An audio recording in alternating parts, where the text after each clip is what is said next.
हरे Krishna class 10 कैसे हैं आप सभी। आई होप आप सब बढ़िया होंगे और अपने एग्जाम की प्रिपरेशन आप काफी अच्छे से कर रहे होंगे और करना भी चाहिए भैया। अब ज्यादा समय तुम्हारे पास नहीं बचा हुआ है।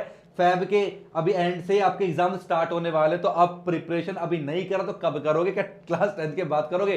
तो आई उम्मीद करते हैं ऐसा कि आप सब बढ़िया से प्रिपरेशन अपनी बेस्ट से बेस्ट तरीके से कर रहे होंगे। सब कुछ यार बड़ा बिंदास चला था, हम लोग अपनी प्रिपरेशन कर रहे थे, टीचर भी सब कुछ करा रहे थे, बच्चे भी कर रहे थे। लेकिन सीबीएसई ने जो है लास्ट में थोड़ा सा धोखा दे दिया, ठीक है। और बच्चे बहुत क्वेश्चन पूछ रहे हैं, 3-4 प्रकार के क्वेश्चन बार बार और रिपीट हो। तो मैंने सोचा क्यों ना यार, यही प्रॉब्लम अगर सभी बच्चों को आ रही तो उसको वीडियो के फॉर्म पे मैं आपको जो इसका सोल्यूशन दूं। तो हम लोग बेसिकली यहां पर 4 क्वेश्चंस का आंसर मैं देने वाला हूं। वो क्या है, ध्यान सुनना।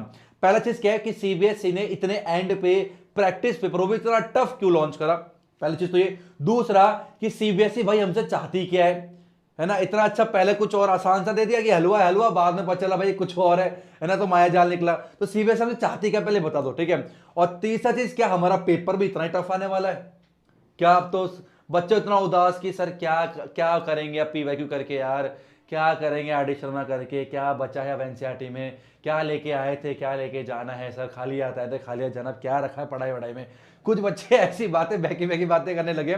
और चौथा जो आपका लास्ट क्वेश्चन है कि हम अब अपनी प्रिपरेशन को कैसे करें, है ना, कैसे हमें प्रिपरेशन को अपनी करनी चाहिए। तो अगर आपके भी यही डाउट है तो वीडियो आप सभी के लिए है।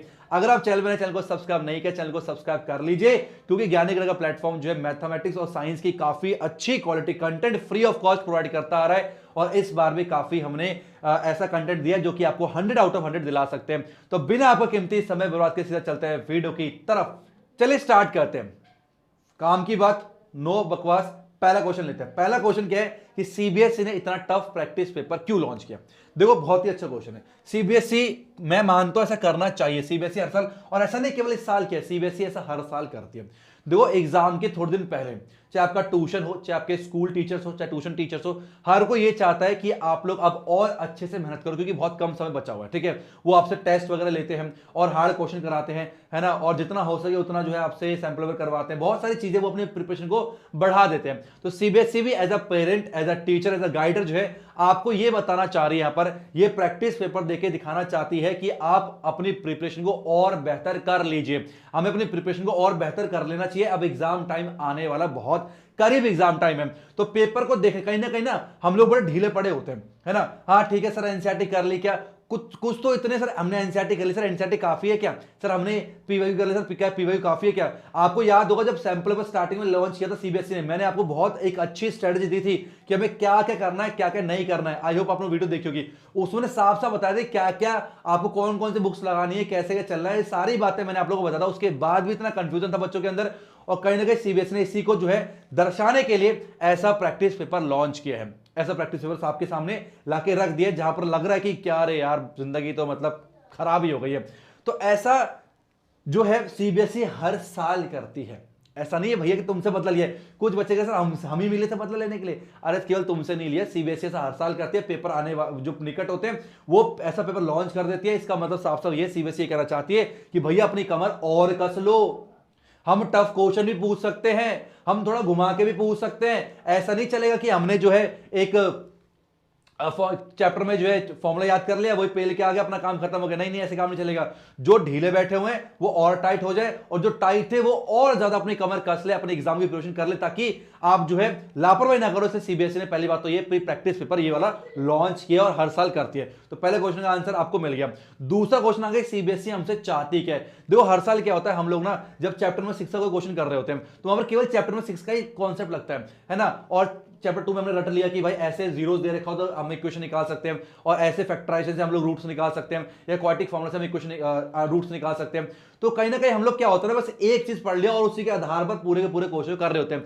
बट इस बार जो प्रैक्टिस पेपर्स ने दिया है वहां पर कोई अगर आपका क्वेश्चन है कोऑर्डिनेट ज्योमेट्री का, तो कोऑर्डिनेट ज्योमेट्री के अंदर आपका चैप्टर नंबर 3 और 13 का भी इस्तेमाल किया गया, सरफेस एरिया एंड वॉल्यूम का। वहां से फिर आपको जो है रेशियो निकालना पड़ रहा है, या फिर ट्रिग्नोमेट्री में चैप्टर नंबर 6 का इस्तेमाल कर दिया।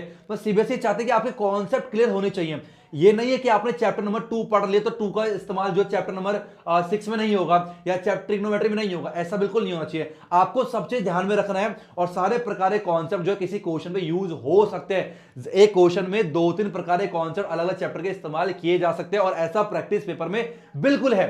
ऐसा नहीं है कि आपने केवल एक चैप्टर के एक क्वेश्चन को उठाया और केवल उसी चैप्टर के कॉन्सेप्ट में हो रहा हो। बहुत ऐसे क्वेश्चन सीबीएसई ने दिए, खास करके 1 मार्क्स में। वहां पर क्या भाई साहब 3-4 चैप्टर के कॉन्सेप्ट, चैप्टर 6 भी लगा दिया उसमें ट्रिग्नोमेट्री भी घुसेड़ दिया उसमें, फिर क्या कहते हैं पॉलिनोमियल भी आ रहा है, इक्वेशन भी निकाल रहे हैं। तो ये दूसरा सीबीएसई चाहती है हमसे कि हम अपने नॉलेज को रट्टा फॉर्म पे ना करके कॉन्सेप्चुअल फॉर्म पे करें। अब कॉन्सेप्चुअल फॉर्म करना कैसे है, कैसे तैयारी होगी इसकी? तो देखो अक्सर क्या होता है, जो एनसीईआरटी होता है, एनसीईआरटी बहुत बेस्ट किताब लगती है मेरे को। एनसीईआरटी बीच में टेक्स्ट चीजें बहुत ज्यादा होती है, हम लोग सीधा एक्सरसाइज में आते हैं, हमारे ट्यूशन टीचर स्कूल वाले सीधा एक्सरसाइज में आते हैं कि भाई ये फॉर्मूला है और ये करना है। लेकिन जो कॉन्सेप्चुअल नॉलेज होता है, जो कि बुक के अंदर होता है, जो टेक्स्ट में होता है, वो हमें चीजें नहीं कराई जाती है, फिर हम उसको रीड नहीं करते।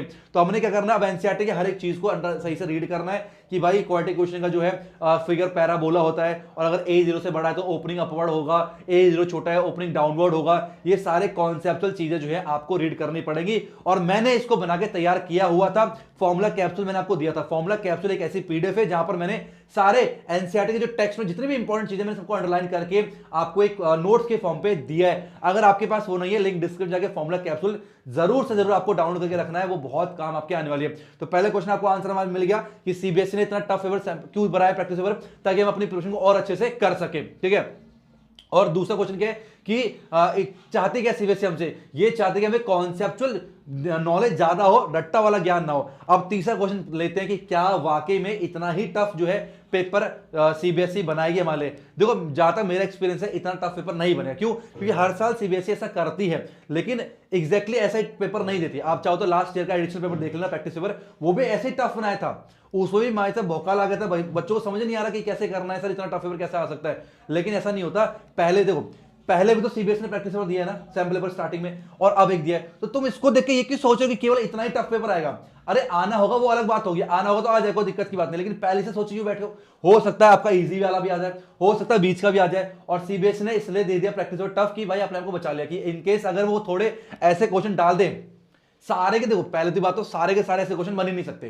ठीक है, कुछ क्वेश्चन, 2-3 क्वेश्चन हो सकता है वो इतने कॉन्सेप्ट डाल दे, बट सारे जैसे प्रैक्टिस हो दिया ऐसा बिल्कुल भी नहीं आएगा। यकीन मानो ऐसा नहीं होगा। सीबीएसई हर बार ऐसा करती है आपको डराने के लिए, ताकि अपनी प्रैक्टिस जो है वो और अच्छे से कर पाओ। और इसका मतलब ये है कि आपने जो है आपने करना कि कॉन्सेप्ट नॉलेज को बढ़ानी है, अच्छे से क्वेश्चन की प्रैक्टिस करनी है, और जो कर रहे हो ना वो करते रहना है, छोड़ना नहीं है, बहकी बहकी बातें नहीं करनी आप लोग को, समझ रहे हो? तो इतना टफ पेपर मेरे हिसाब से 95% मैं कहता हूं कि ऐसा पेपर नहीं बनने वाला। क्योंकि एक तो यार देखो 38 क्वेश्चन है, उसमें ऑलरेडी टाइम ज्यादा लग रहा था। जो आप पहले का सैंपल पेपर था उसमें ऑलरेडी इतना टाइम लग रहा था, उसके बाद से इतना कॉन्सेप्चुअल क्वेश्चन आ जाएगा, फिर तो करेंगे क्या? तो सीबीएसई हमारे दुश्मन नहीं है, जो भी होगा हमारे हित में होगा।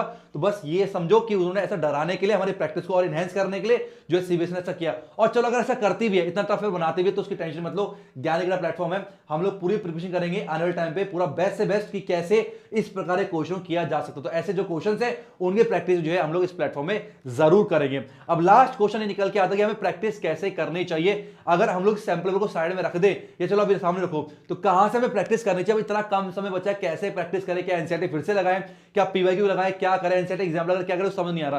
तो इसके लिए मैंने बहुत ही काम की एक सीरीज बनाई थी, मस्ट डू सीरीज। और वो मस्ट डू सीरीज का है वो आपको बताता हूं। ठीक है, मस्ट डू सीरीज देखो ध्यान से। आपका जो ये मस्ट डू सीरीज मैंने यहां पर बना के तैयार किया, और यहां पर जो चैप्टर वाइज मैं क्या कर रहा हूं, जितने भी इंपॉर्टेंट आपके एनसीईआरटी एग्जाम्पल, एनसीईआरटी पीवाईक्यूज, आपके R D Sharma, R S Agarwal है ना, जितने भी क्वेश्चंस हैं वो मैंने उठा के कलेक्शन करके मस्ट ऑफ 50 क्वेश्चन मैंने लिए हैं। तो ये क्वेश्चन तो मस्ट डू आपको करने ही करने। आपका बहुत सारे ऐसे बच्चे के स्कूल के प्री बोर्ड में यहीं से एज इट इज क्वेश्चन उठ के आए हैं, और हर बार पिछले साल मैंने जो सीरीज निकालती है वहां से बहुत क्वेश्चन आपके एग्जाम में आए थे। तो अगर सीबीएसई टफ पेपर भी बनाती है या कैसा ही बनाती है, ये सीरीज आपको बहुत ज्यादा हेल्प करने वाली है। इस सबकी लिंक मैंने डिस्क्रिप्शन दे दिया, आप डाउनलोड करके रख लो। मैंने कहता कि आके देखो, बहुत डिस्ट्रक्शन एड्स वगैरह आते हैं, आप डाउनलोड कर लो और उसको याद से देखना। पीडीएफ सारी मैं टेलीग्राम बॉट में दे रखी है, @GK हेल्प डेस्क बॉट, आपको सर्च करना है। देखो क्या है, आपका जो कॉमन चैप्टर हो चुके हैं, आपका सर्कल्स हो चुका है, ठीक है, हमारे पास सर्कल हो गया अपने पास, ठीक है, और कोऑर्डिनेट ज्योमेट्री चैप्टर 7 हो गया, क्वाड्रेटिक इक्वेशन हो चुका है, और ट्राइंगल्स जो कि बहुत मुश्किल लगता था वो मैंने करा दिया। टॉप कैसे 50 में पूछे जा सकते हैं। अर्थमेटिक प्रोजेक्शन एपी का हो गया, ट्रिग्नोमेट्री का हो गया, और उसके बाद area chapter 12 area related to circle और पॉलिनोमियल। अभी बाकी चैप्टर नंबर 13 और चैप्टर नंबर 3 भी मैं प्लान कर रहा हूं आने वाले टाइम पे 1-2 दिन में हो जाएगा। ठीक है, तो ये चीज आपको याद से करनी है। और साथ ही साथ में बहुत सारे बच्चों ने मुझे बोला सर प्रैक्टिस तो सच में बहुत ज्यादा टफ था। एक बात यकीन करो, देखो जैसा हम चश्मा पहन के दुनिया को देखते ना, वैसे नजरिया बन जाता है। प्रैक्टिस पेपर इतना टफ नहीं था, एक आध क्वेश्चन को छोड़ के, जैसे जो प्रोबेबिलिटी क्वेश्चन था, प्रोबेबिलिटी का जो क्वेश्चन आया था ना, वो डार्ट वाला, वो थोड़ा आउट ऑफ सिलेबस था आपका, उसको छोड़ के सारे क्वेश्चन आपके सिलेबस में है। कुछ भी सीबीएसई ने आउट ऑफ सिलेबस नहीं पूछा है, बस कि एक क्वेश्चन में 2-3 प्रकार के कॉन्सेप्ट लगा दिए, इसलिए हमें मुश्किल लग रहा है क्योंकि हमने ऐसे क्वेश्चन की प्रैक्टिस नहीं करी है। तो उसके लिए आप क्या करना, मैंने खुद प्रैक्टिस पेपर को सॉल्व किया था और बच्चे बहुत पसंद कर रहे हैं, बच्चे बहुत पसंद कर रहे हैं इस वीडियो सॉल्यूशन को। आप भी एक बार जरूर देखना, आपने 2-3 टीचर के देखे होंगे है ना सॉल्यूशन, एक बार इन सॉल्यूशन को देख के देखना कि आपको पता चलेगा ये वाकई में ऐसा टफ है या नहीं है, इसलिए हमारा नजरिया ऐसा बन गया इसको देखने का। बिल्कुल ऐसा मेरे को कुछ ज्यादा खास टफ नहीं लगा। बाकी सब लोगों ने 4 घंटे, 4.5 घंटे, 5 घंटे पेपर कराया है, बट मैंने आपका समय बचे 2 घंटे 45 मिनट के अंदर पूरा पेपर डिटेल सॉल्यूशन सॉल्व करके आपको दिया हुआ है। इसके लिंक डिस्क्रिप्शन में जाके जरूर देखना। अब सबसे आखिरी चीज, एक और अनाउंसमेंट आप लोग के लिए क्या है कि 1 मार्क्स की क्वेश्चन की प्रैक्टिस हम करने वाले हैं। हम लोग 1 मार्क से क्वेश्चन की प्रैक्टिस करने, कहां से करें, NCERT exemplar is the best recommend book from CBSE के द्वारा। बेस्ट रिकमेंड बुक जो है वो एनसीईआरटी एग्जाम्पलर होती है। तो संडे को मतलब कल के दिन जो है शाम 5 बजे हम लोग एनसीईआरटी एग्जाम्पलर करने वाले हैं। एनसीईआरटी एग्जाम्पलर के सारे एमसीक्यू उस चैप्टर नंबर 1 से लेकर चैप्टर 15 तक सारे के सारे एमसीक्यू जो है मैराथन चलने वाला है शाम 5 बजे से। तो कौन कौन रेडी है कल के, कौन कौन एक्साइटेड है, मुझे अपना नाम जरूर बताना कि यस सर मैं एक्साइटेड हूं, और अपने सारे फ्रेंड को भी लेके आना है जो घबराए हुए हैं। क्या करना है, एमसीक्यूज होने वाले हैं, एमसीक्यू मैराथन चलने वाला है और सारा कंप्लीट एनसीईआरटी एग्जाम्पलर सारे के सारे एमसीक्यूज होंगे 1 शॉट के अंदर। ऐसे ही हम लोग 3 मार्क्स क्वेश्चन, 2 उसके बाद 5 marks question, 4 marks question, 3 marks question, ये सारा हम करने वाले इसी प्लेटफॉर्म में। चैनल पर करना है, चैनल को सब्सक्राइब नहीं किए, चैनल को सब्सक्राइब जरूर कर लेना। तो कल शाम को 5 बजे सेशन शुरू होने वाला, बहुत ही जबरदस्त सेशन ये रहने वाला है, ठीक है। स्टार्ट 5 बजे हो, खत्म कितने बजे हो ये नहीं पता, जैसे ही सारे एमसीक्यूज हो जाए तब हम लोग सेशन को एंड करेंगे। बट ये बहुत काम की चीज, कल संडे को अपना नेट का डाटा बचाए रखना, कुछ हो ना हो इसको लाइव में निपटा दो। खुद से करने बैठो नहीं होगा, लेकिन लाइव सेशन में सारे के सारे जो है हम लोग करने वाले हैं। तो आई होप आप छोटी सी वीडियो के माध्यम से आपके जो डाउट्स आपके चल रहे थे वो आपको क्लियर हो गया होगा। और कल की क्लास में याद से आपको आना है, अभी से रिमाइंडर ऑन कर लो, नोटिफिकेशन बेल ऑन करके रखो, ठीक है। और कल शाम वाले अलार्म लगा लो फोन वगैरह में, कल आना है, मतलब बिल्कुल आना ही आना है। और साथ में हमारे पीवाईक्यू की सीरीज भी चल रही थी, 2011 से हमने 2022 तक करना था, 2020 तक कर लिया, 21 में आपके एग्जाम नहीं हुए थे। 22 का जो है आज शाम जो है 9 बजे, अभी वीडियो डालने के बाद 9 बजे जो है आपका 2022 का हम लोग पेपर करने वाले। बाकी हमारा पीवाईक्यू भी हो गया है ना, जो कर रहे हो वो करते रहो, उसको छोड़ना नहीं है भाई, सिंपल सी बात है। भले प्रैक्टिस पेपर कितना भी टफ है, लेकिन मैंने भी या जितने भी टीचर है उन्होंने भी तो इसी आधार पे सॉल्व कराया ना। हमें कौन सा, हमने इस लेवल क्वेश्चन प्रैक्टिस की थी, हमने भी तो भाई क्या एनसीईआरटी की हुई है, एनसीईआरटी एग्जाम्पलर की हुई है, हमने पीवाईक्यू की हुई है, आर डी शर्मा कर रखी है, आर एस अग्रवाल कर रखी है, तो इसके आधार पर तो हम सॉल्व कर पाए ना। तो अगर आप भी इन बेसिक चीजों करोगे तो आप भी सॉल्व कर पाओगे, अपने प्रिपरेशन नहीं छोड़ना। यानी कि सर ऐसे क्वेश्चन तो है ही नहीं एनसीईआरटी, तो हम एनसीईआरटी क्यों करें, पीवाईक्यू करने का फायदा क्या, आप समान आ रहे, आप ऐसा पेपर आएगा ही नहीं, तो है ना। तो ऐसा नहीं है, आपको एनसीईआरटी लगानी है, एनसीईआरटी एग्जाम्पलर करनी है, आपको पीवाईक्यू करने हैं, और साथ साथ आपको आर एस अग्रवाल लगानी है, और ठीक है, और आपको सैंपल पेपर की प्रैक्टिस भी करनी है। ये सारा कंटेंट ज्ञान अकेडमी में एनसीईआरटी का 1 शॉट सारा कंप्लीट हो चुका हमारा, ठीक है, पुराने वीडियोस और अभी आज इस बार की मैंने करके 1 शॉट क्लियर कर दिया। एनसीईआरटी एग्जाम्पलर काफी कुछ हो चुका है, पीवाईक्यू सीरीज पूरा हो गया, पीवाईक्यू पूरा हो गया, प्लेलिस्ट आप चेक कर लेना, सारे पीवाईक्यू मैंने करा दिए वहां पर।